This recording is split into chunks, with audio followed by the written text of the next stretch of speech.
हरि ओम ओम ओम ओम श्री परमात्मने नमः।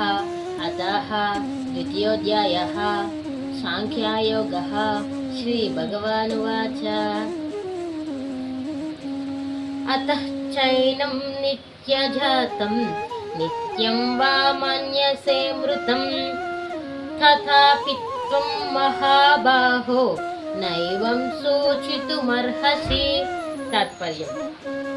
శ్రీ భగవానుడు పలికిన ఏమని చెప్తున్నారంటే, చావు పుట్టుకలు జీవికి సహజమని తెలిసినప్పుడు, అంటే జన్మించడం మరణించడం అనేవి ఒక జీవికి అవి సహజంగా వస్తాయని తెలిసినప్పుడు వాటిని ఎలా అయినా సరే తప్పించుకోలేము. అవి ఎలా అయినా అనుభవించే తీరాలి కదా అర్జున. అటువంటప్పుడు వివేకవంతుడు ఎవరు కూడా వీటి గురించి ఆలోచించాడు. కావున నీవు చింతించడం ఉచితం కాదు అని చెప్తున్నారు. ఏమని చెప్తున్నారంటే, చావు పుట్టుకలు మనిషికి సహజం, అవి ఎలా అయినా తప్పించుకోలేము, అవి అనుభవించే తీరాలి.